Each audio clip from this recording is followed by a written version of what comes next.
নীল আর নীলা দুইজনে ট্রেনে বসে রইল, আর মাঝখানে ব্যাগ। ট্রেন ছেড়ে দিল। প্রায় আধা ঘন্টা কেউ কারোর সাথে কথাই বলল না। নীল শুধু করল, ম্যাম সাহেব, আপনার ঘুরতে ভালো লাগে? লাগে, তবে তোর সাথে না। ম্যাম সাহেব, একটা কথা বলবো। কি কথা? যদিও বলা উচিত নয়, তবুও ছোট মুখে বলছি, আপনাকে অনেক সুন্দর লাগছে। নীলা কোনো কথা বলল না। খানিক বাদে, যদি থাপ্পড় খেতে না চাস তাহলে চুপ করে থাক। ভুল হয়ে গেছে। নীলাদের সামনে একজন ভদ্র মহিলা বসেছিলেন। তোমরা দুজনে একসাথে কোথায় যাচ্ছ? আগে আমরা নরসিংদী যাচ্ছি, আপনি? আমি সামনে স্টেশনেই নেমে যাব। তা তোমরা দুজনে কি? আপনি যেটা ভাবছেন সেটা না, উনি আমার মেম সাহেব, আমি ওনার বাসার চাকর। কথাটা শুনতে পেয়েও নীলা না শোনার ভান করে আছে। আর চাকর কথাটা শুনে ওই মহিলা বেশ অবাক হয়ে গেলেন। তুমি কাজ করো? তোমার মতো একটা ছেলে চাকর বিশ্বাস হয় না। দেখে তো মনে হয় তোমরা দুজন স্বামী। আর বাকি কথা বলতে দিল না নীলা। তার আগে তেলে বেগুনে জ্বলে উঠে বলল, আপনার কি মনে হয় আমরা স্বামী স্ত্রী? ওই কে আপনি? চেনেন আমাদের? যেখানে যাচ্ছেন সেখানে যান, বুঝি না আসে কোথা থেকে। ম্যাম সাহেব, উনি বুঝতে পারেন নাই, সেই জন্য ভুল করেছেন। আমি ওনার হয়ে ক্ষমা চাইছি। আন্টি, আপনি মেম সাহেবের কথায় কিছু মনে করেন না, উনি একটু রাগী, তবে অনেক ভালো মানুষ। আমি ওনার হয়ে ক্ষমা চাইছি। না না বাবা, ঠিক আছে, আমি রাগ করি নাই। আর তোমার ব্যবহার দেখে বুঝতে পারছি তুমি খুব ভালো। ভালো হয় আপনার সাথে নিয়ে যান। আসছে কোথা থেকে? এর জন্য ট্রেনে যেতে চাই না। ম্যাম সাহেব, প্লিজ রাগ করেন না, লোকে খারাপ বলবে। আমাকে বিরক্ত করিস না। নীলা কানে হেডফোন দিয়ে গান শুনতে লাগলো। হালকা হালকা শীত থেকে বেশ ভালোই ঠান্ডা লাগছে। আমি জ্যাকেটের বাটনগুলো লাগিয়ে বসলাম, আর নীলা ব্যাগ থেকে চাদর বের করে গায়ে দিয়ে বসলেন। রাত 7টার দিকে একটা স্টেশনে ট্রেন থামলো। সেই মহিলা নেমে গেলেন। আমার হালকা ঘুম আসলো।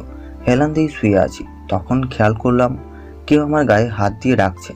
তাকিয়ে দেখি 10 বছর বয়সী একটা ছেলে, গায়ে হালকা একটা ময়লা জামা, গায়ে ময়লা। স্যার, 10টা টাকা দেবেন? খুব ক্ষুধা লাগছে, একটা রুটি কিনে খাইতাম। ছেলেটির কথা শুনে আমি চলে গেলাম সেই ছোট্টবেলায়। আমিও তো এভাবে লোকের কাছে চেয়ে বেড়াতাম। ওর কষ্ট আমি বুঝতে পারছি। তার কষ্ট সেই বোঝে যে সেই সমপরিমাণ কষ্ট ভোগ করেছে। আমি জানি ক্ষুধার যন্ত্রণা কত নির্মম। দেন না স্যার, খুব ক্ষুধা লাগছে, সেই সকালে খেয়েছি আর এখন রাত হয়ে গেছে। ওর কথায় আমার হুঁশ আসলো। তোমার নাম কি? আমার নাম সিফাত। তোমার খুব ক্ষুধা লাগছে? হয়। ঠান্ডা লাগছে না? স্যার, ক্ষুধার যন্ত্রণায় আর শীত লাগে না। চলো খেয়ে নেবে। আমি সিফাতের হাত ধরে বাইরে আসলাম। তারপর স্টেশনের পাশে একটা হোটেলে ঢুকে গেলাম। সিফাত, কি খাবে? একটা রুটি। রুটি খাওয়াবো না।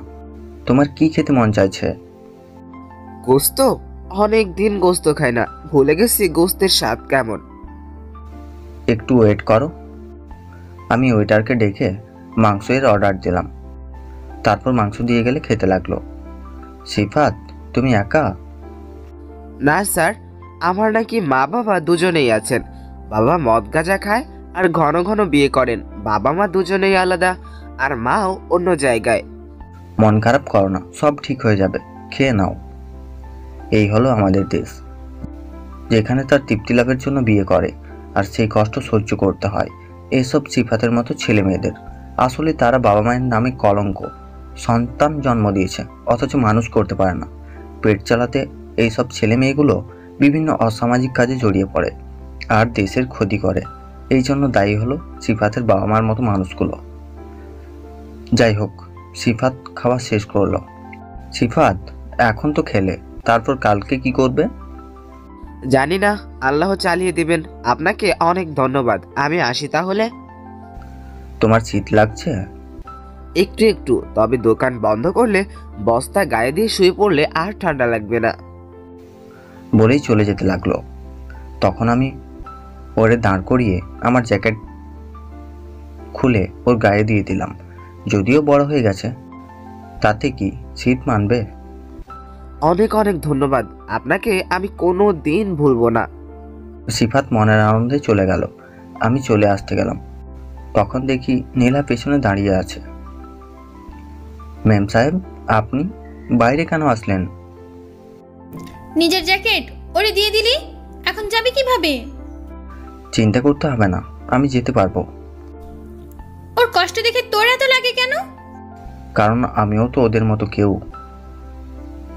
আপনাদের দয়ায় আজকে এখানে, কিন্তু আমি তো জানি একজন এতিমের কষ্ট, ওদের যে কি কষ্ট হয় সেটা আপনি বুঝতে পারবেন না ম্যাম সাহেব। তুই বোঝ, আমার বোঝা লাগবে না।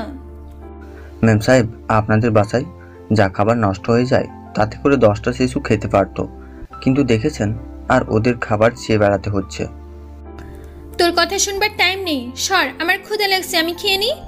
নীলা গিয়ে হোটেল থেকে খেয়ে নিল, আমিও সামান্য খেয়ে নিলাম। গিয়ে আবার ট্রেনে বসলাম। 8টায় ট্রেন চালু করে দিল। আমি চুপ করে বসে রইলাম। ওহ, ভালোই শীত লাগছে। তবে আমি নীলাকে বুঝতে দিলাম না, তা না হলে আমাকে হয়তো গালাগালি করতো। আস্তে আস্তে কখন যে কাঁপতে কাঁপতে ঘুমিয়ে গেছি মনে নেই। ঘুম ভাঙলো থাপ্পড় আর কিলঘুচির কারণে। চোখ মেলে দেখি আমি নীলার চাদরের মধ্যে নীলাকে জড়িয়ে ধরে শুয়ে আছি। বুঝতে পেরে এক লাফে সরে বসলাম। আজকে নিশ্চিত আমি শেষ। ম্যাম সাহেব, আমি বুঝতে পারি নাই, আসলে ঘুমের মধ্যে কি যে হয়ে গেছে বুঝতে পারি নাই। কুত্তার বাচ্চা, লুইজান লজ্জা করে না? তোদের তো লজ্জা নেই, শয়তান। আমার উপর তুই ছি ছি। তোকে তো আমি ভদ্র ভাবতাম ভেতরে ভেতরে। প্লিজ ম্যাম সাহেব, আমাকে ক্ষমা করে দিন, আমি বুঝতে পারি নাই। জেগে থাকলে এমনটা হয়তো হতো না। নানুর বাসায় চল, তারপর মজা বোঝাচ্ছি। নীলা ট্রেন থেকে নেমে গেলেন। আমিও নেমে আসলাম ওনার পিছু পিছু। উনি হন হন করে হাঁটতে লাগলেন। ইস, ঘুমের মধ্যে এটা কি করলাম! উনি তো খুব রাগ করলেন, আমাকে খারাপও ভাবলেন। এটা করা উচিত ছিল না, আমি জেগে থাকলে কখনোই এমন করতাম না। ম্যাম সাহেব, প্লিজ ক্ষমা করে দিন, আমি ইচ্ছে করে করি নাই। তুই চল, আমি তোর ব্যবস্থা করছি। না, ভুল যখন করেছি তখন ক্ষমা চাইতেই হবে। আমি দৌড়ে গিয়ে ওনার সামনে দাঁড়ালাম। নীলা স্থির হয়ে দাঁড়ালেন। আমি ব্যাগ মাটিতে রেখে সোজা ওনার পা জড়িয়ে ধরলাম। প্লিজ ম্যাম সাহেব, ক্ষমা করে দিন, আমি বুঝতে পারি নাই। আমি জেগে থাকলে কখনোই এমন হতো না, আমাকে ক্ষমা করে দিন। রাস্তায় কি শুরু করলি? পা ছাড়। আগে বলুন ক্ষমা করে দিয়েছেন, তাহলে পা ছেড়ে দেব। ক্ষমা না করলে পা ছাড়বো না। পা ছাড়বো? লোকে কি দেখবে? দেখুক, আমি আমার ম্যাম সাহেবের পা জড়িয়ে ধরেছি। আচ্ছা, উপরে ওঠ। ক্ষমা করে দিয়েছেন? হ্যাঁ। আমি ব্যাগ নিয়ে ওপরে উঠলাম। লাস্ট তুই কি বললি? কই? তোর মেম সাহেব। আপনি ভুলভাবে নিয়েছেন। আপনি আমার মেম সাহেব, তবে মালিক হিসেবে আমি আপনার চাকর। ঠিক আছে, চল। ম্যাম সাহেব, বিশ্বাস করুন, আমি ঘুমের মধ্যে হয়তো ভুল করে এমন করি, কিন্তু বিশ্বাস করুন আমি অমন ধরনের ছেলে না। চল, আর হয়তো 5 মিনিট হাঁটলে পৌঁছে যাব। আপনি যেতে পারবেন না? হ্যাঁ, পারবো। তাহলে আপনি যান, আমি বাসায় ফেরত চাই। এত দূরে এসে আবার ব্যাগ যাবি? হ্যাঁ। না, চল। না, আপনার সম্মানহানি হবে। সবাই যখন জানবে নীলা চাকরের সাথে করে নানার বাড়ি এসেছে, তখন সবাই হাসাহাসি করবে, আর আপনার সম্মানহানি হবে। আমি ফেরত যাচ্ছি। সে দেখা যাবে, চল। আম্মু যদি জানে তুই এসে চলে গেছিস, তাহলে আমাকে বকা দেবে। তুই আমাকে বকুনি শোনার জন্য এসব করছিস? ম্যাম সাহেব, আমি ওটা ভাবি নাই। চল তাড়াতাড়ি। আমরা হাঁটতে লাগলাম। নীলা গুগল ম্যাপ দেখে এগিয়ে যাচ্ছে। ম্যাম সাহেব, আপনি কত বছর পর যাচ্ছেন? 15 বছর। যখন ক্লাস 1 পড়তাম তখন আসছিলাম, আর আজকে যাচ্ছি। ম্যাম সাহেব, একটা কথা বলবো? কি কথা? বলছিলাম যে আমাকে আপনি ছোট লোক, ফকিনি, অনাথ এসব বলেন, আমার কোনো কষ্ট নেই, কিন্তু যখন লুচ্চা, দুশ্চরিত্র এসব বলেন তখন খুব কষ্ট হয়। আমি কিন্তু এগুলো না। তুই আসলেই একটা কি? কিছু না, চল। আমি ওনার পেছন পেছন হাঁটতে লাগলাম। আর কত দূর? আর 2 মিনিট। আর 2 মিনিট পর আমরা পৌঁছে গেলাম। বাসাটা বেশ পুরাতন। বাসার উঠোন পেরিয়ে বিশাল সদর দরজা। নীলা গিয়ে কলিং বেল বাজালো। তারপর আন্টি দরজা খুলে দিল। নীলাকে দেখে খুব বড় সারপ্রাইজ হলেন আন্টি। আর আমি বাইরে দাঁড়িয়ে রইলাম। আন্টি সবাইকে ডাকছেন নীলা এসেছে বলে। সবাই দৌড়ে আসলো। নীলাকে সবাই ভেতরে নিয়ে যেতে লাগলো। তখন নীল, ভিতরে এসো। সবাই আমাকে দেখে জিজ্ঞেস করলো কে আমি। আন্টি জবাব দিতে গেল, তার আগেই আমি বললাম আমি ওনাদের বাসার চাকর। ম্যাম সাহেব একা আসতে পারে নাই বলে আমি নিয়ে এসেছি। আমার কথাটা শুনে আন্টি প্রচন্ড রকমের রেগে গেলেন। নীল, এই কথা বলতে পারলে? তোমার একটুও কষ্ট হলো না আমাকে অপমান করলে? ভুল হয়ে গেছে আম্মু। এই হলো নীল, আমার আরেক ছেলে। এবার সবাই ভেতরে চলো। বাহ, বাসাটা তো খুব সুন্দর। আমি আঙ্কেলের সাথে একটা রুমে গিয়ে বসলাম। খুব ক্লান্ত লাগছে, তবে এই বাড়িতে এসে অদ্ভুত একটা অনুভূতি হচ্ছে। মনটা যেন জুড়িয়ে যাচ্ছে। সারা রাস্তা ক্লান্ত, সেই জন্য এমন অনুভূতি। আমি ফ্রেশ হয়ে শুয়ে একটা ঘুম দিলাম। বেশ ভালোভাবেই ঘুম হলো। আমার ঘুম ভেঙে গেল দুপুরবেলায় আন্টি এসে ডাক দিল খেয়ে দেওয়ার জন্য। আমি উঠে গিয়ে আন্টির পিছু পিছু গিয়ে টেবিলে বসলাম। চুপচাপ বসেই আছি। খুব নার্ভাস লাগছে। যদি এখানেও কেউ অপমান করেন তাহলে খুব কষ্ট হবে হয়তো। আমি চুপ করেই বসে আছি। এটা দেখে আন্টি আমার পাশে বসলো। বসেই আমাকে প্লেট দিয়ে প্লেটে খাবার তুলে দিতে লাগলো। আর নীলা সেটা দেখে অনেক রেগে গেল। আম্মু, আমারও তো খুব ক্ষুধা লাগছে। তুমি আমাকে খাবার নিয়ে দিয়ে ওই ছেলেটাকে খাবার দিচ্ছ? আমি তোমার মেয়ে, আর একটা রাস্তার ছেলের জন্য তোমার মেয়ের ওপর থেকে ভালোবাসা উঠে যাচ্ছে। নীলা, তোমার থেকে এটা আশা করিনি, ভাবতেও পারিনি তুমি আমার মেয়ে হয়ে এমন করবে। আম্মু, আমি নিচ্ছি। আপনি কি ম্যাম সাহেবকে খেতে দিন, ওনার পাশে গিয়ে বসুন। নীলা, একদিন তুমি পস্তাতে হবে, কিন্তু সেই দিন কোনো পথ থাকবে না। দূর, খেতে বসেই এত ঝামেলা, খাবোই না। নীলা রাগ করে উঠে চলে যেতে লাগলো। আমি বর্ষাকে ডাকলাম, ম্যাম সাহেব আপনি বসুন, আমি উঠে যাচ্ছি। যার ক্ষুধা লাগবে সে খাবে। তোমার ক্ষুধা লাগছে, খেয়ে নাও। এত পথ কষ্ট করে এসেছে, না খেয়ে থাকবে নাকি? আপনি ওনার প্লেট দিন, আমি গিয়ে দিয়ে আসছি। উনি রুমে বসে খেয়ে নিক। না থাক। না খেলে শরীর খারাপ করবে। ওনারা নিষেধ করলো, তবুও আমি প্লেট খাবার নিয়ে নীলার রুমে গেলাম। গিয়ে দেখি নীলা বালিশ আঁকড়ে ধরে কান্না করছে। আমার কারণে ওনার চোখের পানি বের হয়েছে। ম্যাম সাহেব খেয়ে নিন। গরু মেরে জুতো দান করতে আসছিস? দূর হয়ে যা, আমি তোকে সহ্য করতে পারছি না। খেয়ে নিন, না হলে শরীর খারাপ করবে। রাগ তো আমার উপর, তো খাবার কি দোষ করলো? প্লিজ ম্যাম সাহেব খেয়ে নিন। যা, না হলে মায়ের খাবি কিন্তু। থাপ্পড় দেন, তবুও খেয়ে নিন, না খেলে শরীর খারাপ করবে। দেখ, শেষবারের মতো বলছি, বিরক্ত করিস না, যা এখান থেকে। কিন্তু আমি না শুনে ওনার পাশে গিয়ে বসলাম। ওনার গায়ে হাত দিয়ে বসিয়ে দিতে যাব, অমনি নীলা উঠে বসে আমার গালে এক খালি থাপ্পড় দিয়ে বসলো। আর খাবারের থালা ফ্লোরে ছুঁড়ে ফেলে দিল। কুত্তার বাচ্চা, তোকে বললাম চলে যেতে, তা না করে পাশে বসে পুইরিত দেখাচ্ছিস। দূর হয়ে যা। এই জন্য বলে কারো ভালো করতে নেই। আমি ফ্লোরে পড়ে থাকা খাবারগুলো তুলে পরিষ্কার করে চলে গেলাম বাইরে। বলেছিলাম না যেতে। আম্মু, আপনি একবার বললে খেয়ে নেবে। আপনি একবার খেতে ডাকুন, না খেয়ে থাকলে শরীর খারাপ করবে। ক্ষুধা লাগলে এমনিতেই খেয়ে নেবে, যাও গিয়ে খেয়ে নাও। না আম্মু, আমার ক্ষুধা মিটে গেছে, আর খেতে ইচ্ছে করছে না। আমি একটু বাইরের দিকে গেলাম, দেখে আসি। তখন নানু আসলো। তুমি নীল? হ্যাঁ নানু। হ্যাঁ, অমন করে নানু বলেই ডেকো। আচ্ছা, তুমি কোথায় যাচ্ছ? ব্যস্ত আছো নাকি?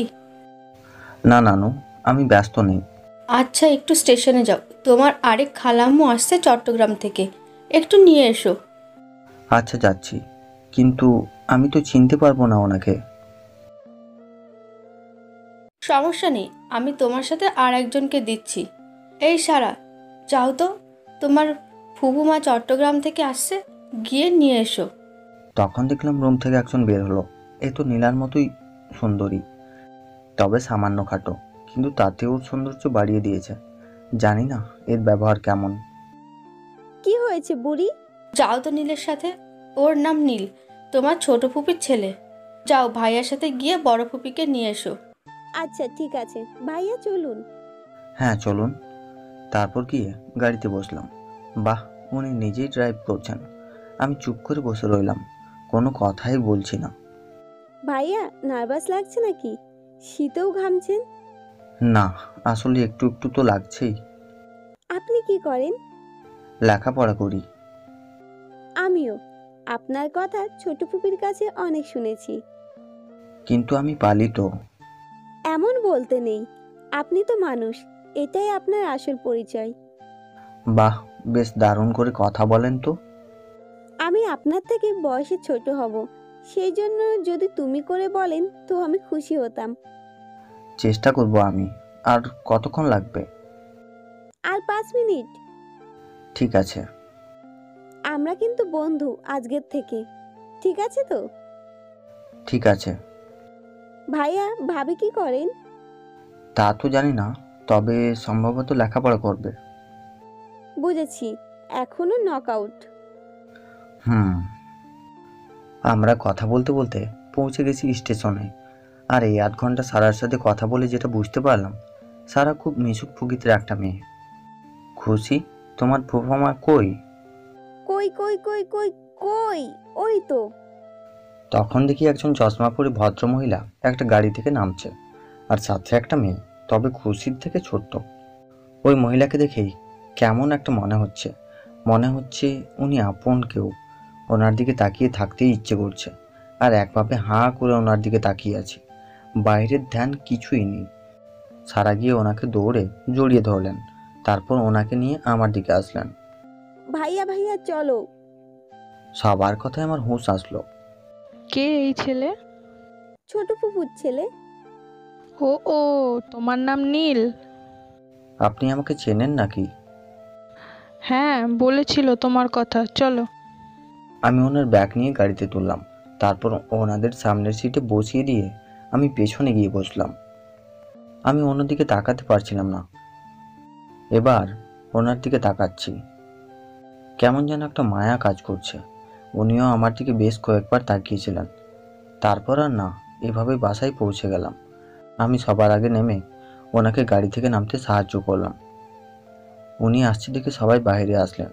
সবাই ওনাকে একটা অন্যরকম কদর করছেন। আমি ব্যাগগুলো নিয়ে বাসার ভেতরে চলে গেলাম, তবে সারা আমাকে সাহায্য করলো। আম্মু, ওনাকে কি বলে ডাকবো? খালাম্মু বলিস, তবে হ্যাঁ ওনাকে রাগান্বিত করিস না, অনেক রাগী কিন্তু উনি, সবাই অনেক ভয় পায় ওনাকে। আচ্ছা ঠিক আছে। খালাম্মু, আপনি অনেক দূর থেকে আসছেন, আপনার জন্য শরবত নিয়ে আসবো? আমি কি বলেছি আনতে? না, ঠান্ডা কিছু খেলে আরাম পেতেন, তাই বললাম। বেশি কথা বলিস যে তুই, যা গিয়ে তোর কাজ কর। তবুও আমি গিয়ে ওনার জন্য আপেলের শরবত নিয়ে আসলাম। নিন, খেয়ে নিন। তোকে বলেছি আনতে, যা, না হলে মাইর খাবি। তাতে আপত্তি নেই, তবে খেয়ে নিন। এই, তোর ছেলেকে নিয়ে যা। নীল, ওনাকে বিরক্ত করিস না, আয় এদিকে আয়। মন খারাপ করে চলে আসলাম। এনার মেজাজ তো নীলার মতো হট টেম্পার। আমি দুপুরে গিয়ে গোসল করে নিলাম। নীলা খেয়েছে কিনা সেটা দেখে আসি। তিনি তো আমার উপর রাগ করে সকালে খায়নি। সোজা নীলার রুমের সামনে গিয়ে নক করলাম। মেম সাহেব, আসতে পারি? কোনো দরকার? আপনি খেয়েছেন কিনা জানতে আসলাম। কেন, না খেলে খাইয়ে দেবে বুঝি? যা আমার সামনে থেকে, সহ্য করতে পারছি না তোকে। ঠিক আছে, যাচ্ছি। আপনার মেজাজ আর খালাম্মুর মেজাজ পুরোই 180 ভোল্টেজের। যাবি এখান থেকে? যাচ্ছি, খেয়ে নিলে পারতেন। আমি কি না খেয়েছি? যা এখান থেকে। আমি ওখান থেকে চলে আসলাম। তখন দেখি সারা ডাকছে। ভাইয়া এখানে আসো, একসাথে গল্প করি। আমি গিয়ে ওদের সাথে জয়েন করলাম। ভাইয়া এ হলো সেহা, ফুপুর মেয়ে। কেমন আছেন স্নেহা? ভালো, তবে তুমি করে বলেন। ঠিক আছে, তুমিও বলো। আচ্ছা স্নেহা, তোমার ভাই বোন নেই? ভাইয়া না, নেই। অনেক মন খারাপ হয়ে গেল। আরে স্নেহা, মন খারাপ করো না। দেখো, আল্লাহ কাকে কোথায় কিভাবে দেবে কেউ জানে না। হ্যাঁ চলো বাইরে গিয়ে সবাইকে কাজে সাহায্য করি। চলো চলো। আমরা সবাই বাইরে আসলাম। খানিক পথে আন্টি আর বাসার অন্যরা খাবার পরিবেশন করছে। আমি গিয়ে ওদের সবাইকে সামান্য সাহায্য করতে লাগলাম। সবাইকে খানার পরিবেশন করে তারপর আমি খেতে লাগলাম। তোর নীল কিন্তু বেশ কাজের আর অনেক মিশুক। রেখে দাও তোমাদের কাছে। নীলা, খালাম্মু, আপনার আর একটু রাইস দিই। এই, তুই আমার ব্যাপারে একদম কথা বলবি না। আপনি জানবেন না খালাম্মু, ওর পাশে ফিরে কথা বলার ওস্তাদ। লাজ লজ্জা বলে কিচ্ছু নেই। তা তো দেখছি। আপু, নীলের মতো একটা ছেলে এই যুগে পাওয়া অসম্ভব। আম্মু, ভাইয়া কিন্তু বেশ ভালো। এই, যাকে তাকে ভাই কেন বানাতে যাস? আমার ভাইয়াটা নেই তাই। আল্লাহ তোকে আমার থেকে নিয়ে নিয়েছে, সেই জন্যে নেই। কই, আমি তো মন খারাপ করি না। তুই কিসের জন্য মন খারাপ করিস? একদম মন খারাপ করবি না। ঠিক আছে। যাই বলিস, তোর নীল কিন্তু সবার প্রিয় হয়ে উঠেছে। সবাই হাসাহাসি করছে, তবে নীলা রেগে ফুলতেছে। আমার কেউ ভালো বললে নীলার গায়ে বেশ ফোসকা পড়ে। খাওয়া দাওয়া শেষ করে সবাই এক জায়গায় বসে গল্প করছে। আমি, স্নেহা আর সারা ফোনে লুডো খেলছি। বিকালবেলাতে দেখি নীলা বারান্দায় একা একা বসে আছে। আমি গিয়ে নীলার সামনে দাঁড়িয়ে, মেম সাহেব, মন খারাপ? সবার সামনে খুব ভালো হচ্ছিস। তোরে এমন অপমানিত করব সবার সামনে যে তুই মুখ দেখাতে পারবি না। আমার কি দোষ? তুই চল এখান থেকে, না হলে সবাই তোকে তাড়িয়ে দেবে, তোকে আর প্রশ্রয় দেবে না। মেম সাহেব, আপনি কেন এমন করেন? স্নেহা আর সারা তো আমার সাথে খারাপ ব্যবহার করে না। যা ওদের কাছে যা। ফকিন্নি, তুই আমার কাছে কেন? সবার সামনে অপমান করবেন? এমন চাল দেব যে আম্মু পর্যন্ত তোকে বের করে দেবে, দেখে নিস।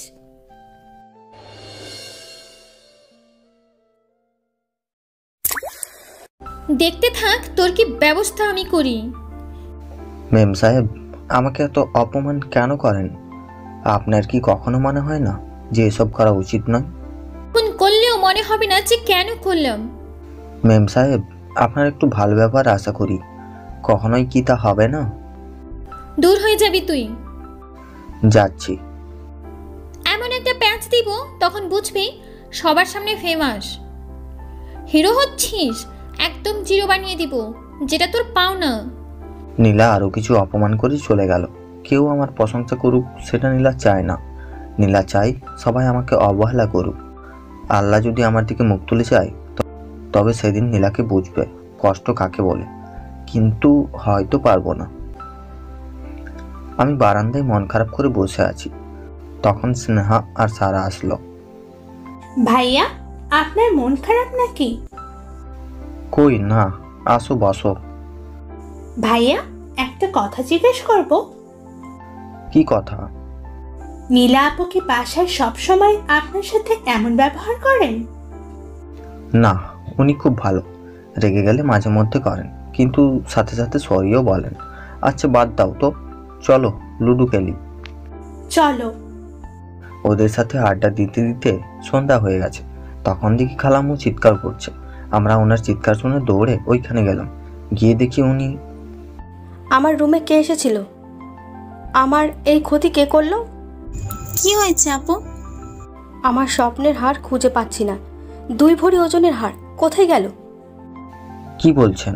এত দামি জিনিস সাবধান করে রাখতে পারেন না? খালাম্মু, হাটে তুমি লাস্ট কখন দেখেছো? দুপুরে খেয়ে তাই খুলে রেখে গিয়েছিলাম, আর এখন আর পাচ্ছি না। দুপুরের পর থেকে বাসায় কোনো লোক প্রবেশ করে নাই, আর বাসার মধ্যে কারোর লোভ নেই, সবার আছে। তবে তবে কি? একজন আছে যার অভ্যেস আছে ছোট থেকে। যাই হোক, কি বলছিস নীলা? এখন মজা করিস? আচ্ছা, সবার ঘর খুঁজে দেখি, দেখা যাক পাওয়া যায় কিনা। চোর হয়তো মাল বাইরে পাচার করতে পারেন নাই। হাই হাই হাই, এত দামি জিনিসটা কোথায় গেল? নানু, একদম চিন্তা করো না, সবার রুমে খোঁজা হোক, দেখবে পেয়ে যাবে। তাহলে তাড়াতাড়ি খুঁজি, চলুন। কার রুমে খুঁজবে আগে? আমি বলি কি, আগে নীলের রুমে খুঁজি। নীলের তো মুখের কাছে রুম, খোঁজার পর নীলের টেনশন কেটে যাবে। ঠিক আছে, আগে আমার রুমে খুঁজে দেখি, চলুন সবাই। আমি সবাইকে নিয়ে আমার রুমে আসলাম। তোর বেশি লাফালাফি করতে হবে না, তুই দাঁড়া। সারার স্নেহা, ভালোভাবে দেখ তো। আমার কোনো চিন্তা নেই, আমি জানি আমি ইনোসেন্ট, সবাই খুঁজতেছে। হঠাৎ করে সেটা দেখলাম, তাতে আমার দুনিয়া অন্ধকার হয়ে গেছে। সেনহা আমার জামা কাপড়ের ব্যাগ থেকে একটা হার খুঁজে বের করেছে। সাথে সাথে সেই হারটা নীলা হাতে নিয়ে, খালাম্মু, ভালো করে দেখো তো, এটা সেই হারটা কি? হ্যাঁ, এটাই আমার সেই হার। না, এটা তোমার না, এটা মনে হয় নীলের, তাই না? তোমার যদি হতো তোমার কাছে থাকতো। এটা নীলের, সেজন্য নীলের কাছে আছে। নীল, তুই এত দামি হার কোথায় পেলি? বিশ্বাস করুন আপনারা, আমি জানি না এটা কার আর কোথা থেকে আসলো। আমি সম্পূর্ণ ইনোসেন্ট। হারটার পাওয়া হয়েছে, সে খালাম্মুর কাছ থাকতে পছন্দ করে না, তাই তোর কাছে এসেছে। তোর ভদ্র ছেলে বলে অনেক ভালো। এই তো দেখ দেখ, এই তো দেখ, দেখে দেখে সেই দামি জিনিসটাই চুরি করলো। আপনারা বিশ্বাস করুন, আমি জানি না এটা কোথা থেকে আসলো। থাক, বলা লাগবে না, আমি জানি তুই কেমন। কাক ময়ূরের পালক লাগালে কখনো ময়ূর হয় না। কাক কি তোরে আব্বু বস্তি থেকে তুলে এনেছে, আর তুই তার সম্মান এভাবে মিশিয়ে দিলি? তোকে তো নিজের ছেলে ভাবতো আম্মু, তার সম্মান দেখালি না। এত নিচ তুই। আপনারা বিশ্বাস করুন, আমি জানি না এটা কিভাবে হলো। আমি চুরি করিনি। মন্দিরে কে? আমি কলা খাইনি। তোরে তো বলিনি চুরি করেছিস, তবুও তুই নিজের মুখে বললি। তবে মিথ্যে কথা। আম্মু বিশ্বাস করো, আমি জানি না কোথা থেকে আসলো। আমি হাত নেই নাই। কিরে, তোর বাসায় একটা চোর পুষেছিস, তোদের কি কোনো মান সম্মান নেই? বুঝতে পারছি না, নীল এমন ধরনের ছেলে না। তুমি যাবে না, এর স্বভাব আমি জানি। ও কলেজে গিয়েও লোকের পকেট কাটে। আমি তোমাকে কিচ্ছু বলি নেই, মন খারাপ করবে বলে। চোরের কোনো ক্ষমা নেই। আপনারা বিশ্বাস করুন, আমি জানি না ওই হার আমার ব্যাগে আসলো কোথা থেকে। খালাম্মু, কয়লার ময়লা যায় না ধুলে। ওরে যতই ভদ্র সমাজে রাখা হোক, ওর আসল নীতি ওর মধ্যে ফুটে উঠবে। চোরের একটাই শাস্তি, ওকে পুলিশে দিতে হবে। আমি নীলের হয়ে ক্ষমা চাইছি, আপনারা দয়া করে ওরে পুলিশে দেবেন না। আঙ্কেল, আপনি আমার জন্য কেন? না, আপনার মাথা নত হোক, আমি চাই না। আপনি কোনো কথা বলেন না। মাথার কই রেখেছিস চুরি করে? ডুবিয়ে তো দিয়েছিস, তা আর কি করবি? পুলিশে ফোন দাও তো। আমি নীলকে নিয়ে চলে যাচ্ছি, আর কোনোদিন আসবো না। আর হ্যাঁ, চাইলে ওই হাতের 10 গুণ দাম দিচ্ছি, তবুও আপনারা নীলকে পুলিশে দিয়েন না। আব্বু, তোমার আসপর্দা পেয়ে পেয়ে আজ এত দূর। আজ বাসায় চুরি করেছে, তো কাল বাইরে চুরি করবে। আচ্ছা ঠিক আছে, ওরে নিয়ে যাও। তোমার কথাই আজকে ছেড়ে দিলাম, তবে ওর মুখ আর দ্বিতীয়বার আমি যেন না দেখি। নীলা, যে অবস্থায় আছো সেই অবস্থায় বাসায় চলো, আর এক মুহূর্তও থাকবো না। এরপর আমরা সবাই গাড়িতে গিয়ে বসলাম। পুরো রাস্তায় কেউ কারোর সাথে কথা বলি না, তবে আমার চোখের জলে গেঞ্জি ভিজে গেছে। বাসায় আসবার পর আঙ্কেল বিশ্বাস করুন, আম্মু বিশ্বাস করুন, আমি জানি না ওই হার আমার কাছে আসলো কিভাবে। আমি চোর না। আমি তোকে জানি, তুই কখনোই এই কাজ করতে পারিস না। তবে চিন্তা করিস না, সব ঠিক হয়ে যাবে। একদম মন খারাপ করিস না, যা গিয়ে শুয়ে পড়। নীল, গোসল করে শুয়ে পড়, আমি খাবার রান্না করে তাই ডাকছি। আমিও চলে আসতে লাগলাম। কিরে হিরো, কোথায় গেল তোর সম্মান? আমি জানি এর পেছনে আপনি আছেন। আমি না, আমার হাত। কেমন দিলাম বল? সবার সামনে মিডিল স্ট্যাম্পে বোল্ড। কেন করেন আপনি? এত অপমান করেন তবুও আপনার শান্তি হয় না? আমাকে চোর অপবাদ দিলেন, সবার সামনে আমাকে ছোট করলেন। তুই কোন এমন মহান ব্যক্তি যে তোকে মাথায় করে রাখতে হবে? চলে যা, তা না হলে এমন হবে। মেম সাহেব, আপনি যে কাজটা করলেন সেটা মনে গেঁথে থাকবে। তবে মনে রাখবেন, যদি কখনো সুযোগ আসে তাহলে সেদিন এর জবাব দেব। আমাকে জানাই তাই বললেন। তোর সুযোগ? দেরি কর, 2 দিন পরে খালাম্মু আসছে, তখন তোকে একেবারে তাড়ানোর ব্যবস্থা করব। আপনার থেকে এতটা আশা করিনি। তোকে আর সহ্য করতে পারছি না। আমি রুমে চলে আসলাম। বাথরুমে গিয়ে শাওয়ার ছেড়ে ফুল দমে কান্না করলাম। মনটা কষ্টে ভেঙে গেছে। এত ভালো ব্যবহার করি আর আমার সাথে এত খারাপ ব্যবহার করে, আবার সবার সামনে আমাকে চোর বানালো। এতটা খারাপ আমি? গোসল শেষ করে রুমে শুয়ে পড়লাম। সারা রাত ঘুম আসে না, ঘুম আসছে না, তবুও কষ্ট করে ঘুমালাম। দুপুর পার হয়ে গেল, তখন ঘুম ভাঙলো। আম্মু ডাকে, তারপর আমাকে খেতে ডাকলো। আমি খাবো না, তবুও জোর করে খাইয়ে দিল। একটা চোরকে এত যত্ন করছো কেন? নীল, আমি মনে প্রাণে বিশ্বাস করি নীল চোর না। তখন দেখি আঙ্কেল অফিস থেকে এসে চেয়ারে বসলেন। নীল আর নীলা, তোমাদের সাথে কিছু কথা আছে, এইদিকে এসো। আমি আর নীলা গেলাম। নীলা ওর আব্বুর পাশে বসলো আর আমি আঙ্কেলের পায়ের কাছে। তখন তিনি কিছু কাগজপত্র বের করলেন, সম্ভবত দলিল। কি এগুলো আব্বু? দলিল। আমি তো বুড়ো হয়ে গেছি, তার জন্য সম্পত্তি ভাগ করে দিচ্ছি। কিসের ভাগ আব্বু? আমার কোনো ভাই বোন নেই, তোমার সবকিছু আমি একা পাবো। তাই বলে হয়? নীল আছে আর ওরও অধিকার আছে। এই চোরটা আমার সম্পত্তির ভাগ পাবে? আব্বু, ওই ছেলেকে সব দিয়ে দিলে, আর আমি তোমার মেয়ে, আমার কোনো অধিকার নেই। আমি তোমার কেউ না, ওই তোমার সব। তোমার সম্পূর্ণ অধিকার আছে, তবে তোমার মানবতা নেই। আগে মানবতা অর্জন করো, তারপর সব পাবে। আর নীলের সাথে আর যেন কোনো খারাপ আচরণ করতে না দেখি, তাহলে কিন্তু কিছু পাবে না। আর নীল, তুমি শক্ত হবে। নীলাও রুমে চলে গেল। জানি না নীলা এবার কতটা ভয়ঙ্কর হবে। তবে আঙ্কেলের সিদ্ধান্ত আমি না করলে তিনি আমার উপর রাগ করেন। আম্মুও সম্মতি দিলেন।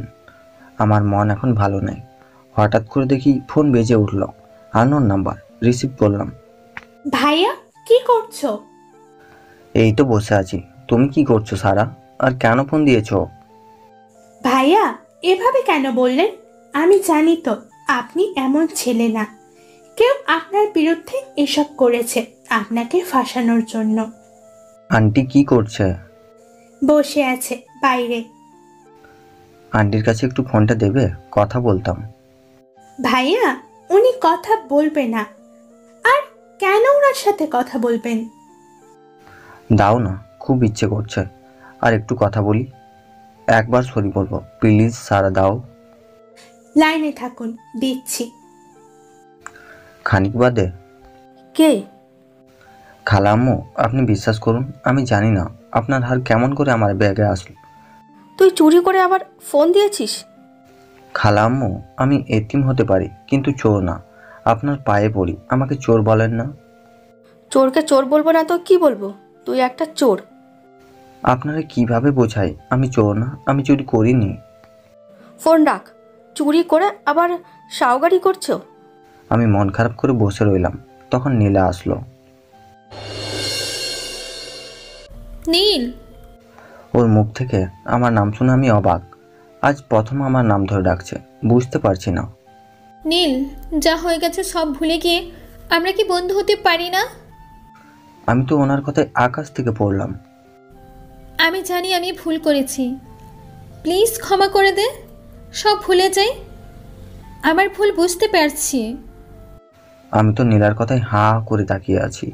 এই মেয়ে এত ভালো ব্যবহার কেন করছে? নীল, বড্ড অবাক হচ্ছিস তাই না?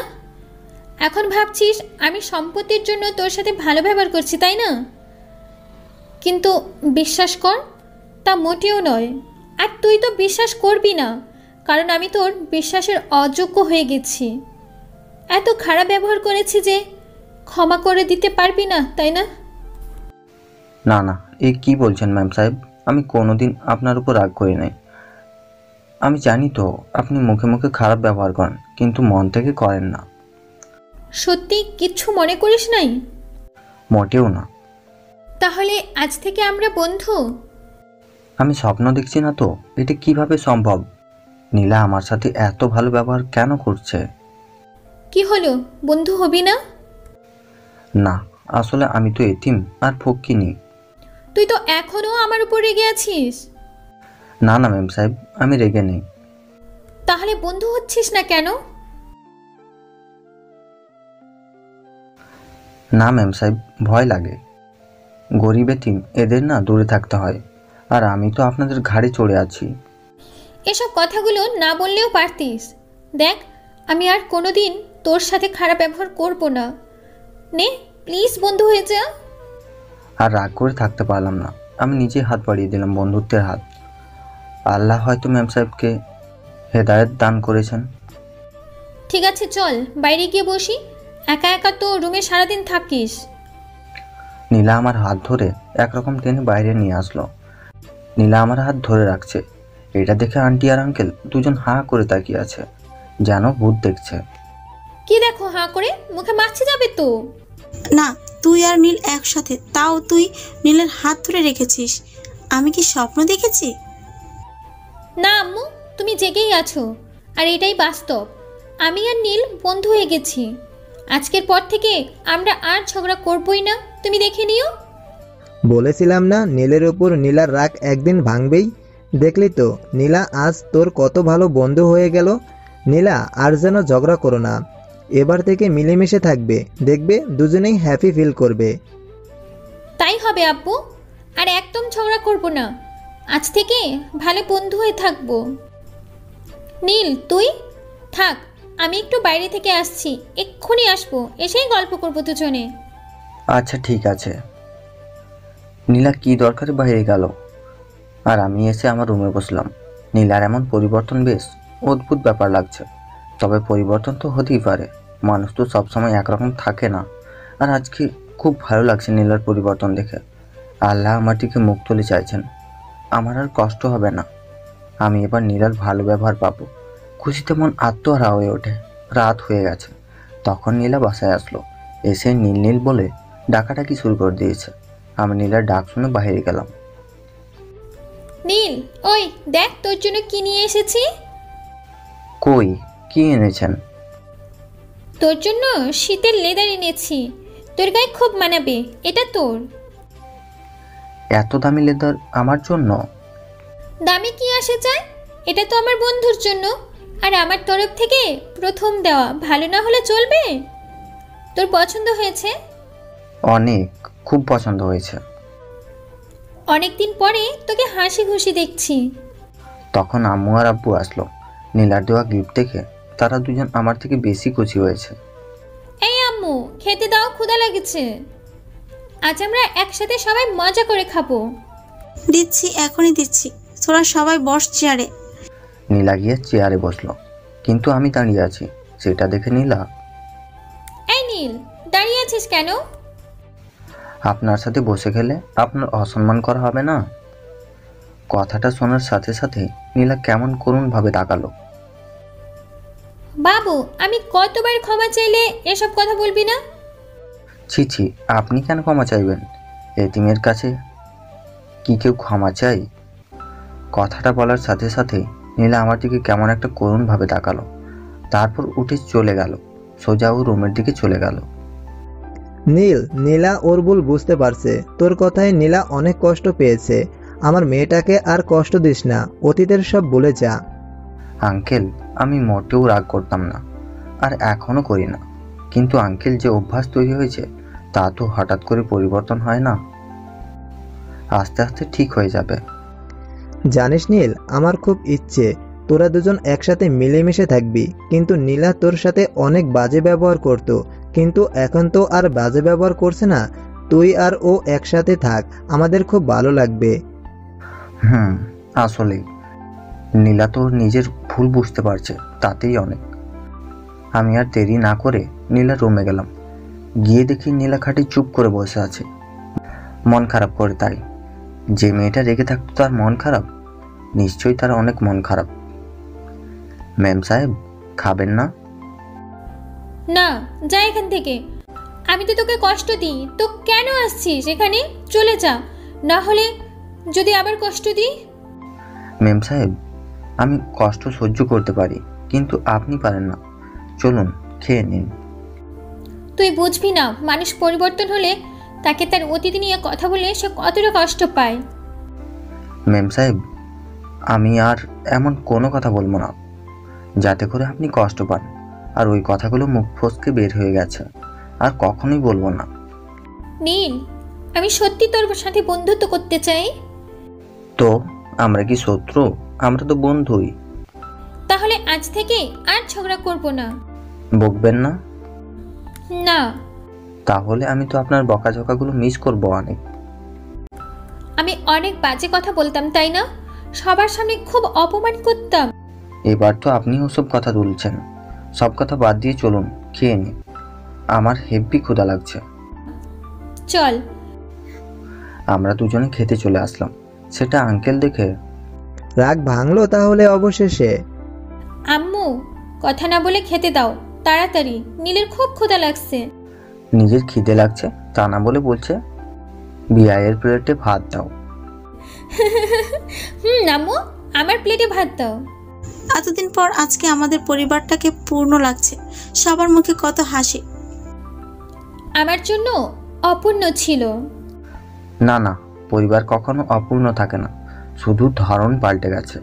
আজ বোধহয় প্রথম একসাথে বসে খাবার খাচ্ছি, তাই না? খুব ভালো লাগছে। ম্যাম সাহেব। আমি মেম সাহেব না, আমার নাম নীলা। তাই কি?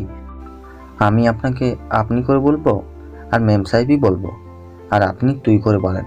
এগুলো আমার খুব ভালো লাগে। আচ্ছা, তাই হবে। তখন নীলার ফোনটা বেজে উঠল। আম্মু, তোমার বড় বোন ফোন দিচ্ছে। স্পিকার দে। নীলা ফোনের লাউড স্পিকার দিয়ে ফোন রিসিভ করলো। ফোনের ওপাশ থেকে বড় খালামা বলছে, কি রে, কেমন আছিস? ভালো আছি, তুমি কেমন আছো আপু? ভালো। শোন, তোদের তো এখন হাতে কাজ নেই, আর আমরা আগামীকাল গাজীপুর বাসায় উঠছি। তুই যদি আসিস তাহলে ভালো লাগতো। একা একা তো কেমন লাগছে, আসবি? আচ্ছা, আমি নীলার আব্বুর কাছে শুনে দেখি। ফোনের লাউড স্পিকার দেওয়া ছিল।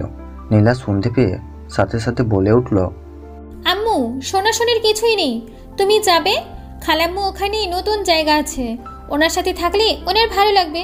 তুমি চলে যাবে, আর সাথে আব্বুও যাবে। আমি কেন? তোরা যা। না আব্বু, আমাদের সামনে পরীক্ষা, আমি আর নীল যাব না।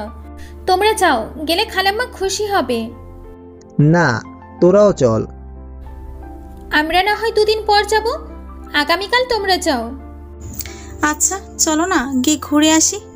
আপু তো আমাদের কাছেই, এসে ফ্ল্যাট নিচে গিয়ে দেখে আসিও। আচ্ছা ঠিক আছে, যা ভালো বোঝো তা করো। তাহলে কাল সকালে বের হবে। নীল, তুই যাবি নাকি? তোর যেতে হবে না, বড় খালাম্মা তোর সাথে অনেক খারাপ ব্যবহার করে, আর আমি তো তোর এই খালাম্মুর সামনে। ম্যাম সাহেব, ওসব কথা বাদ দেন, আমি যাব না, আমি থাকছি। আম্মু, আপনারা যান। এভাবে মজা করে খাওয়া দাওয়া শেষ করে ঘুমাতে রুমে চলে আসলাম। আজ নিজেকে একটু বেশিই খুশি লাগছে। কতদিন পর, কতদিন বললে ভুল হবে, ফার্স্ট টাইম নীলার সাথে বসে খাবার খেলাম। নীলার ভালো ব্যবহার পেলাম। খাটে কম্বল নিয়ে শুতে যাব, তখন নীলা রুমে আসলো। কিরে, ঘুমাতে যাচ্ছিস নাকি? না, এই তো। ম্যাম সাহেব আসেন। ম্যাম সাহেব। এখন ঘুমাবি? না, বাইরে শীত তো, তাই এসে শুলাম। আচ্ছা ঘুমা, কালকে কথা হবে। Good night. Very good night to ma'am সাহেব। থ্যাঙ্কস গড, নীলার মনটাকে উদার করে দেওয়ার জন্য। এত সুন্দর ব্যবহার, পুরানো সব রাগ অভিমান সব পানি হয়ে গেছে। আমি ঘুমিয়ে পড়লাম। আজ কতদিন পর শান্তির ঘুম আসলো।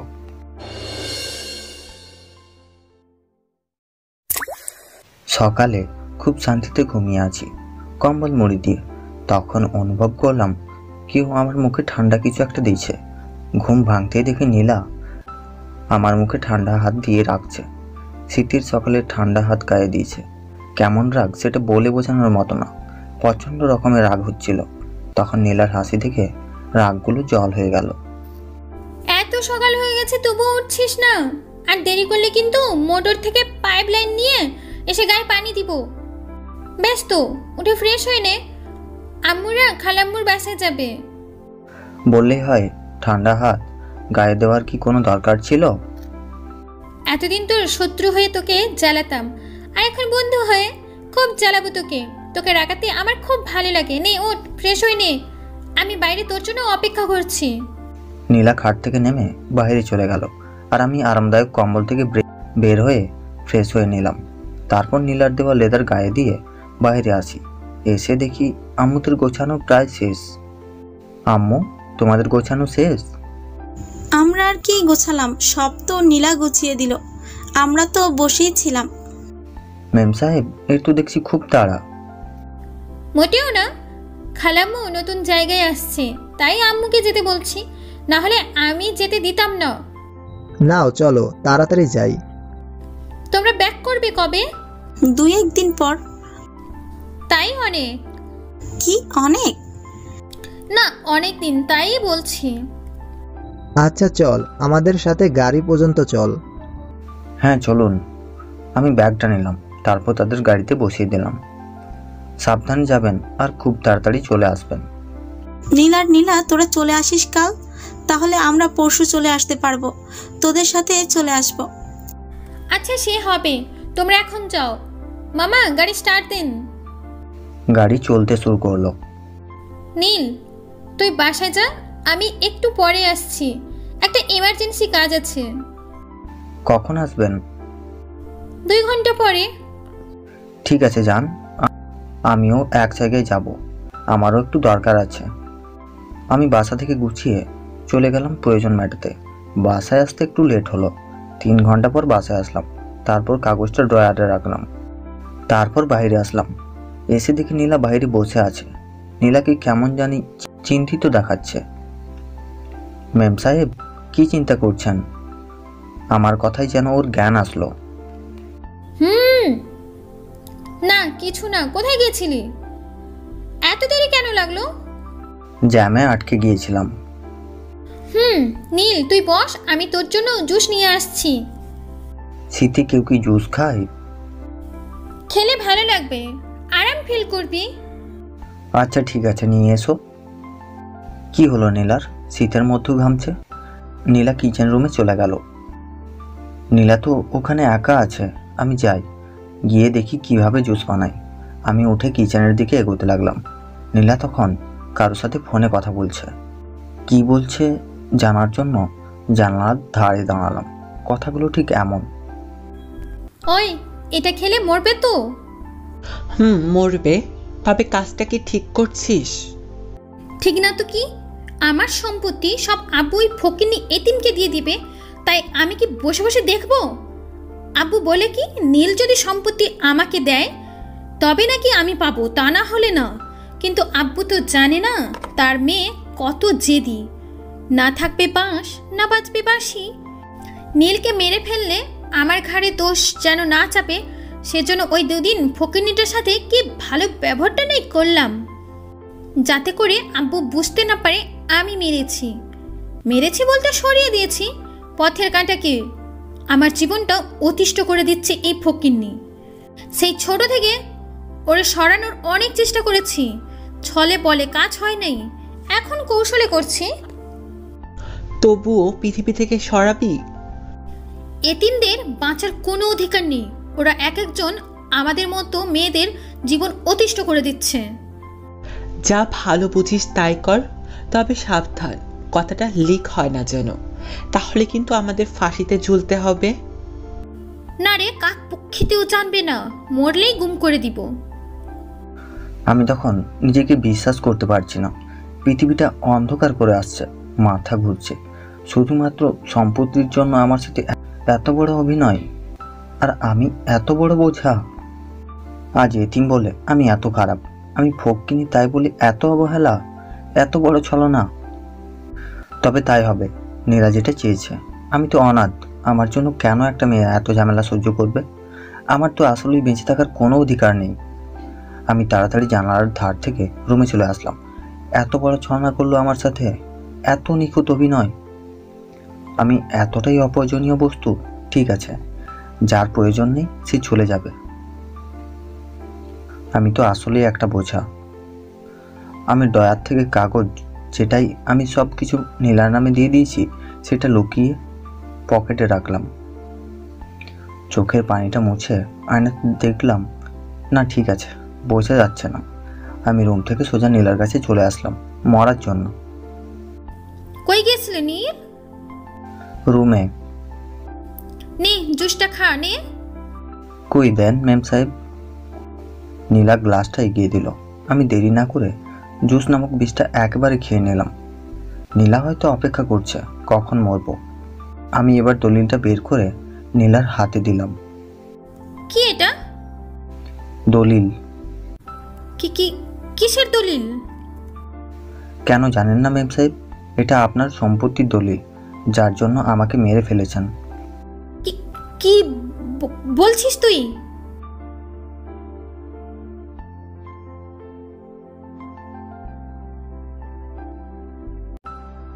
তুই জানিস?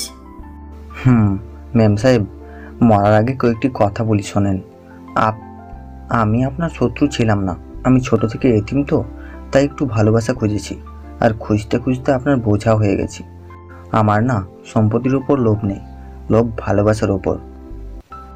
তুই জানতিস তবু কেন খেলি? ম্যাম সাহেব, পারছি না আর বোঝা হয়ে থাকতে।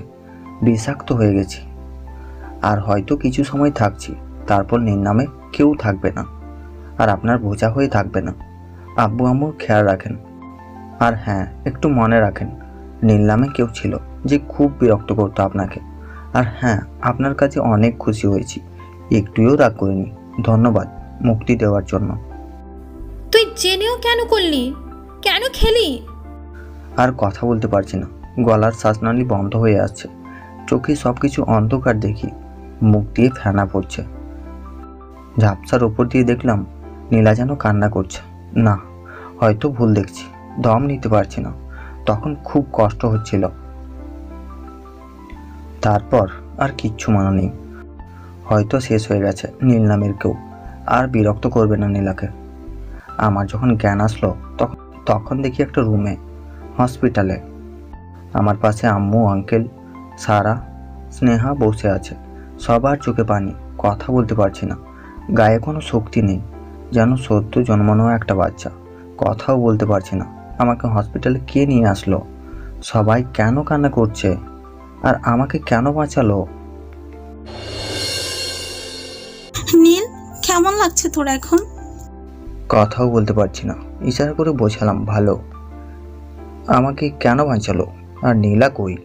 আমি ভাবতেও পারছি না আমার কোন পাপের ফল ওই মেয়ে। ও এত নিচে নামবে আমি ভাবতেও পারছি না। আমি ওরে খুঁজে পাচ্ছি না। একবার পেলে আমি ওকে নিজের হাতে ওর গালে বিষ ঢেলে দেব। ওর মতো মেয়ের বেঁচে থাকার কোনো অধিকার নেই। ও আমার সন্তান না, সন্তান। মেম সাহেবকে কিছু বলবেন না, তিনি কোথায়? কথা বলতে পারছি না, তবুও কষ্ট করে মুখ থেকে বের হলো। এত কিছু হলো তবুও ওর নাম তুই বলছিস? ওর নাম মুখে নিস না। জানি না কোথায় গেছে, যেখানে যায় যাক। তোকে ফিরে পেয়েছি, এটাই অনেক। আমার আর কিছু চাই না। আমি একটু পানি খাবো। কথা বলার সাথে সাথে সারা, নীলার মামাতো বোন, নানার বাড়িতে যার সাথে পরিচয়, পানি খাইয়ে দিল। আমি ভাবতে পারছি না আমার মেয়ে এত বড় ছলনা করলো, এত সুন্দর অভিনয় করতে পারলো। আমি পানি খেয়ে একটু গায়ে বল পেলাম। আমাকে এখানে কে নিয়ে আসলো, আর কেন নিয়ে আসলো? নীলা আপু তোমাকে নিয়ে আসে, তারপর আমাকে ফোন দিয়ে বলে, আর আমরা আসার আগে পালিয়ে যাই। আপুকে আর খুঁজে পাচ্ছি না। আজ একদিন হয়ে গেল। একদিন? একদিন পর তোমার জ্ঞান আসলো। নীলা কোথায় জানো? এত কিছু পরে নীলার নাম কেন করছিস? আমি মা হয়ে ওরে ত্যাগ করেছি। আর আর কে তুই? ওর নাম বারবার বলছিস। তোমরা কি সত্যি কেউ জানো না নীলা মেম সাহেব কোথায়? যেখানে থাকুক, অমন স্বার্থপর মেয়ের দরকার নেই। আমার কোনো মেয়ে নেই, আমার শুধু একটাই ছেলে, আর সে হলো আমার নীল। আম্মু, আমি আপনাদের পালিত, আর মেম সাহেব কিন্তু আপনাদের নিজের মেয়ে। প্লিজ তার খোঁজ নিন, কোথায় সে? চুপ করে থাক তুই। আমি ডাক্তারের সাথে কথা বলে দেখি, তোরে বাসায় নিয়ে যাব। আন্টি উঠে চলে গেল। তখন আমি, স্নেহা আর সারা কেবিনে। তোমরা জানো না মেম সাহেব কোথায়? ভাইয়া, এত কিছু পর তুমি ওই মেয়ের নাম মুখে আনছো? আল্লাহর কাছে লাখো কোটি শুক্রিয়া যে তোমাকে ফিরে পেলাম। ওর নাম আর মুখেও এনো না, যেখানে যাই যাক। একটা মেয়ে দুদিন কোথায় গেছে তোমরা একটুও খোঁজ নিলে না? তখন আন্টি রুমে আসলো। নীল, বিকালে তোকে বাসায় নিয়ে যেতে পারবো। দুপুরে তোকে আর একবার দেখবে ডাক্তার। আম্মু, তোমরা বাসা থেকে ফ্রেশ হয়ে আসো। তোমাদের চোখে মুখের তো বেহাল অবস্থা হয়ে গেছে। তোরে একা রেখে? আমি কি বাচ্চা যে হারিয়ে যাব? আমার কাছে কেউ একটা ফোন দাও। তোমরা গুছিয়ে ফ্রেশ হয়ে চলে এসো, আমি ততক্ষণ ফোন চালাবো।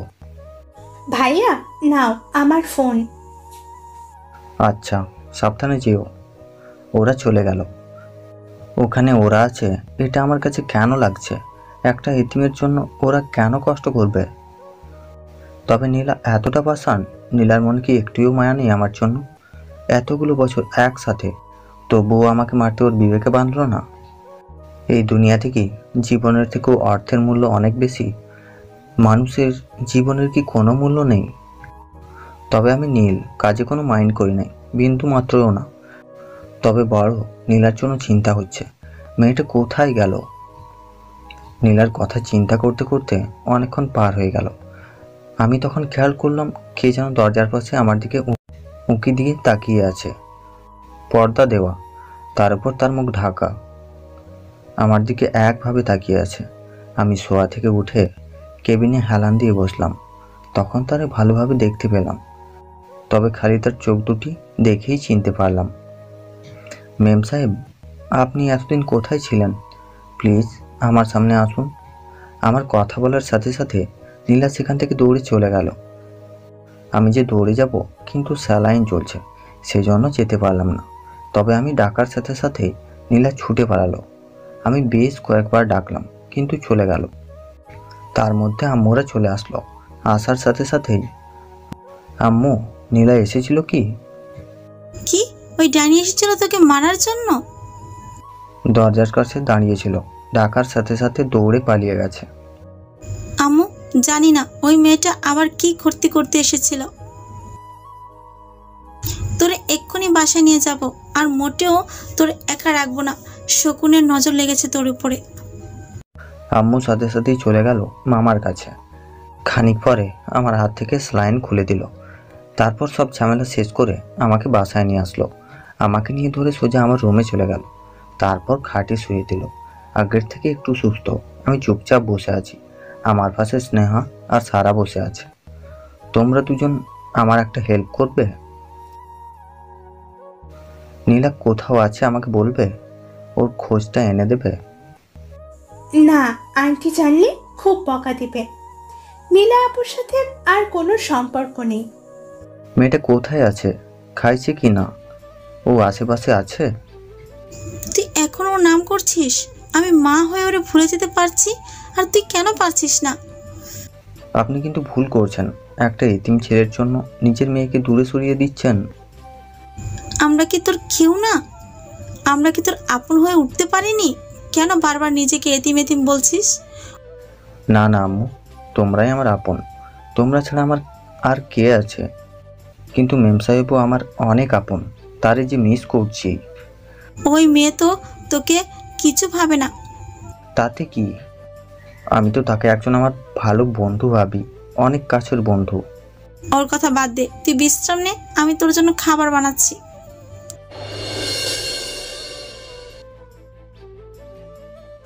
আম্মু চলে গেলেন। খুব মিস করছি মেম সাহেবকে। তার রেগে কথা বলাটা খুব মিস করছি। কিন্তু তিনি কেন পালালেন? কিসের ভয়ে তিনি পালিয়ে বেড়াচ্ছেন? আমি চুপ করে বসে আছি, ক্লান্ত শরীর, চোখটা বুঝে আসলো। বিকেলে ঘুম ভাঙলো, তারপর আম্মু আমাকে খাইয়ে দিল। আমি আস্তে আস্তে বাইরে আসলাম। শরীরটা আগের থেকে বেশ ভালো, আর দুর্বল লাগছে। আগে বাসায় থাকলে নীলা এসে তো ঝগড়া করতো, গালাগাল করতো, মারতো পর্যন্ত, তখন হয়তো খারাপ লাগতো, কিন্তু এখন মিস করছি তাকে। মেম সাহেব, কই গেলেন আপনি? এভাবে 2 দিন পার হয়ে গেল। এখন আমি বেশ সুস্থ। এই 2 দিনে আম্মু আর বোন দুটো যা সেবা যত্ন করেছে, আমি ভুলেই গেছি যে আমি এতিম। আমি বিকেলে একটু বের হলাম জোর করে, আম্মু যেতে দেবে না। আমি বের হওয়ার মূল উদ্দেশ্য হচ্ছে নীলাকে খোঁজা। আমি তাদের বাসায় পালিত, আর আমার জন্য কেন সেই বাসার মালকিন বাসায় থাকবে না? নীলা নিশ্চয়ই আশেপাশে আছে, লুকিয়ে আছে, সামনে আসছে না। আচ্ছা, নীলার বেস্ট ফ্রেন্ড তো ইভা, ওর বাসায় নেই তো? একটু দেখে আসি। আমি গাড়ি ধরে সোজা চলে গেলাম ইভার বাসায়। ওর বাসায় গিয়ে কলিং বেল বাজালাম। খানিকক্ষণ পরে দরজা খুলে দিল। ইভা আমাকে দেখে যেন ভূত দেখছে। তুমি এখানে? ইভা, আমাকে প্লিজ হেল্প করেন। ইভা, বলেন না ইভা, নীলা কোথায়? জানি না তো। আমি জানি, নীলা তো আপনার বেস্ট ফ্রেন্ড। বলেন না নীলা কোথায়? আমি জানি না। কেন খুঁজছেন নীলাকে? আজ 1 সপ্তাহ হয়ে গেল তিনি বাসায় যায় না। তারে বাসায় নিয়ে যাব, প্লিজ বলুন তিনি কোথায়? জানি না, তুমি চলে যাও এখান থেকে। জানি না নীলা কোথায়। আমি জানি, আপনি মিথ্যে কথা বলছেন। যাবে নাকি অপমান করে বের করে দেব? আপনি সোজাসুজি বলবেন নীলা কোথায়, নাকি আপনার নামে কিডন্যাপ কেস দেব? আপনি নীলাকে লুকিয়ে রাখেন নাই তো? কথা শুনে ইভা কিছুটা ঘাবড়ে গেল, আর একটু ভয় দেখালে বলে দেবে। আমি শেষবারের মতো বলছি, বলেন নীলা কোথায়? বলবেন নাকি আইনের আওতায় নেব? বলছি, নীলা আমার বাসায়। আমাকে নিয়ে চলুন নীলার কাছে। উপরের রুমে আছে। প্লিজ চলুন। আমি এবার পিছে পিছে গেলাম।